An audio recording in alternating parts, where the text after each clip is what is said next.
اور اب تو اتنا عجیب حال ہو گیا، جماعتیں جماعتوں کے بارے میں برا خیال کرتی ہیں، خانقاہ اور آستانوں کا یہ حال ہے کہ سبق پڑھایا جاتا ہے دوسرے کے خلاف، بس ہم ٹھیک ہیں۔ یہ تصوف ہے کہ نرا تو ٹھیک ہے؟ طریقت تو یہ تھی کہ میں ٹھیک نہیں، باقی سارا زمانہ ٹھیک ہے، تو کس چکر میں پڑا ہوا ہے؟ اعلیٰ حضرت فاضل بریلوی رحمۃ اللہ تعالیٰ علیہ کے ایک درویش تھے، تو فاضل بریلوی رحمۃ اللہ سے کہنے لگے میں نے مرید ہونا ہے، فرمانے لگے پتر جلدی نہ ہو، جا سارا زمانہ دیکھ، اگر کوئی میری طرح کا مل گیا، مجھ سے بہتر مل گیا تو پھر میرے ساتھ وعدہ کر وہیں رہ جانا، ہاں اگر تیرے خیال میں نہ ملا تو پھر آنا، جا گھوم زمانہ دیکھ۔ یہ کیا بات ہوئی کہ آپ نفی کرنے لگے سارے زمانے کی اور کہیں صرف میں ہی ٹھیک ہوں، فقط میں ہی ٹھیک ہوں؟ یہ طریقت ہے؟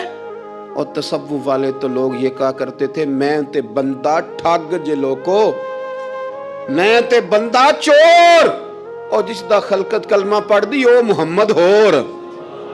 وہ لوگ تو نفی کرتے تھے، وہ لوگ تو نفی کرتے تھے اپنی، کہتے تھے میں کوئی شے نہیں، میں تے بندہ ٹھگ جے لوکو، او میں تے بندہ چور۔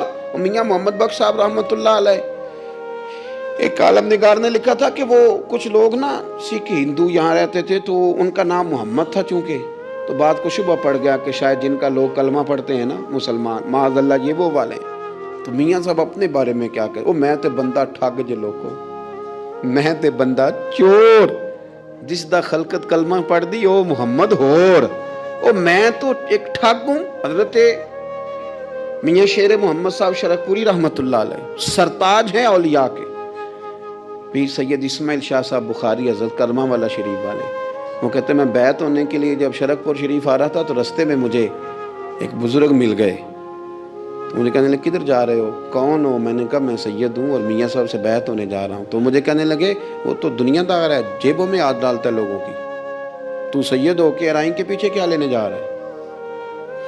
جڑا بلے نو سید آکھے دوزخ ملن سزائیں، تو جڑا بلے نو رائیں آکھے او جنت پینگا پائیں، چونکہ رانجا رانجا کر دی نی میں ہن آپ ہی رانجا ہوئی، رانجا یاکھن ساریاں میں نو ہیر نہ آکھے کوئی۔ وہ تو کدھر جا رہا ہے؟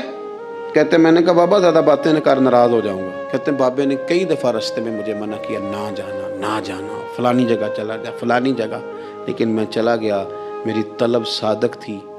جب میں باہر جا کے بیٹھا تو اندر سے بلاوا آیا کہ میاں صاحب نے بلایا، اندر گیا تو یہ تو وہی بابا جی ہیں جو مجھے روک رہے تھے، تو میاں جی خود ہیں حضرت میاں صاحب، کہنے لگے بیلیا تینوں بڑا موڑیا پر تو مڑیا ہی نہیں۔ وہ تو روکتے تھے، اپنی نفی کرتے تھے، دل صاف دوسرے کے بارے میں، نظریہ صاف، کسی کے بارے میں خیر کا جملہ، کسی کی وکالت کرنا، کسی کا عیب چھپانا، کسی کے بارے میں اچھے لفظ بولنا، یہ مومن کی شان ہے۔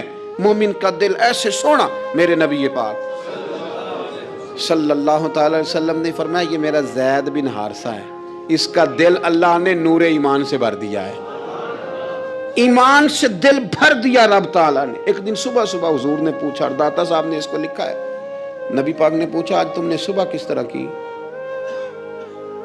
عرض کی یا رسول اللہ اس حال میں کہ میں پکا مومن ہوں۔ حضور نے فرمایا تو پکا مومن ہے، کس طرح؟ کہنے لگے یا رسول اللہ میں اس طرح کا مومن ہوں کہ سونا اور مٹی میرے لیے برابر ہے، پیسے آ جائیں تب بھی کوئی ٹینشن نہیں، نہ آئیں۔ حضرت زید بن حارثہ رضی اللہ تعالیٰ عنہ عرض کرنے لگے حضور سونا اور مٹی برابر ہے، کوئی پرواہ نہیں۔ تو حضور نے فرمایا تیرے ایمان کی دلیل؟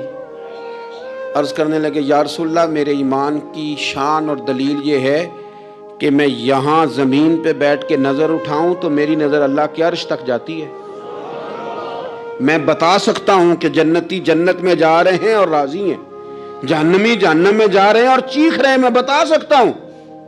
حضور نے فرمایا پھر اس کی حفاظت کر، پھر اس جذبے کی حفاظت کر۔ جب دل صاف ہو، نور ایمان سے بھرا ہوا ہو، علم لدنی کب آتا ہے؟ علم لدنی نیک آدمی کو ملتا ہے جب بندہ متقی پرہیزگار ہو نا، ناجائز نہ کھائے، ناجائز نہ دیکھے، ناجائز نہ بولے، تو پھر اللہ تعالیٰ اسے علم کا نور دیتا ہے۔ جو لوگ کہانیوں میں الجھ جاتے ہیں نا، زیادہ باتیں کرتے ہیں، زیادہ گھومتے ہیں، زیادہ سازشی عناصر کا شکار ہوتے ہیں، ان کے تو حافظے کمزور ہو جاتے ہیں، یاد ہی نہیں رہتا، باتیں اتنی کرتے ہیں پتہ نہیں سویرے کیا کہا تھا دوپہر کو کیا کہہ رہے ہیں۔ جب انسان کا دائرہ کار تقوی والا ہو، پھر اس پر علم کی روشنی کھلتی ہے، پھر دروازے کرم کے کھلتے ہیں۔